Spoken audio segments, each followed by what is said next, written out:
د چا که څومره مقصدونه وي د هغې د پوره کېدو دپاره او دغه رنګې د ټولو خواهشاتو د پوره کېدو دپاره د باران په شیبو کې دا وظیفه وکئ. انشاءالله العزیز الله پاک به ستاسو ټول مسلې دا به حل کړي. بسم الله الرحمن الرحیم. شروع کوم د ډیر زیات بخونکي او د ډیر زیات مهربان رب په نوم باندې. السلام علیکم ورحمت الله وبرکاته.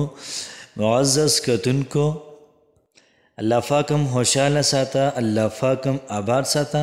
الله پاک دې موږ او تاسو ټول د چا محتاجی نه.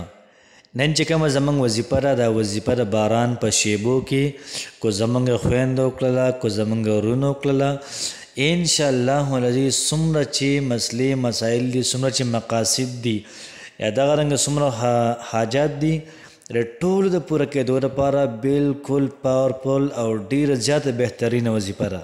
که چېرته را چا د کاروبار مسله وي او دا وظیفه یې د باران په شیبو کې وکړله، انشاءالله العزیز الله پاک به له کاروبار د اوبو په شانتې روان کړي. دغه رنګې فرمایي که د چا رشته نه کېږي او دا وظیفه یې د باران په شیبو کې وکړله، انشاءالله العزیز د رشتو باران پې الله پاک دا وکړي. کو څوک د نیکو مقصدونو د پوره کېدو دپاره دا وظیفه کوي، انشاءالله العزیز داسې نیک او داسې ناشنا مقاصد به پوره شي چې دی به ورته حیراني. که چا د نوکرۍ لپاره دا وظیفه د باران په شیبو کې وکړله، انشاءالله العزیز الله پاک به ورته ښایسته مزیداره اعلی نوکري ورکړي. څومره چې انسان د ټینشن وي، څومره چې پریشانۍ وي، د ټولو پریشانو د حل دپاره نن دا وظیفه وکړئ. انشاءالله العزیز الله پاک به ستاسو ټول مسایل دا به ختم کړي. یاد ساتئ چې ټینشن لینے کا نہیں دینے کا ہے.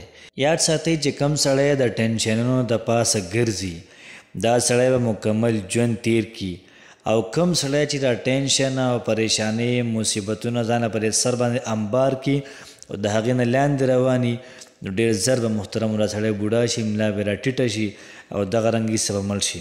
نو یاد ساتئ چې ټینشن لینے کا نہیں دینے کا ہے. او له دې سره بله ډېره زیاته ناشنا وظیفه د باران په شیبو کې فرمایي چې د چا ګناهونه د اسمانه د کنارو ته رسېدلی وي او هغه د باران په دې شیبو کې سورة التکاثر 21 پیرې وایي، انشاءالله العزیز الله پاک به د ټول ګناهونه دا ختم کړي. نو راځئ چې زه د وظیفې طرف ته نن چې کومه زموږ وظیفه ده، دا وظیفه د سورة انفطار ده. اذا السماء فطرت، سورة الانفطار اخري سپاره او دغه رنګې 5 نمبر سورت ده. پکې وړومبی کو تاسو حالو کې عامه یتساءلون سورت ده، بیا سورة النازعات ده، بیا سورة عبسه، بیا ورپسې تکویر اذا الشمس کورت، بیا ورپسې اذا السماء انفطرت. ترتیب دا وي چې 3 پیرې به بیا درود پاک وایو، پیغمبر علیه صلات وسلام باندې به درود شریف وایو، بیا به د هغې نه بعد 2 پیرې سورة الانفطار دا به ووایو، او بیا به د هغې نه بعد درود شریف وایو. او دغه رنګې څومره چې زموږ نیک مقاصد دي، څومره چې زموږ ضرورتونه دي، انشاءالله العزیز د ټول مصائب تکالیف ضرورتونه دا ټول به محترم الله پاک دا پوره کړي.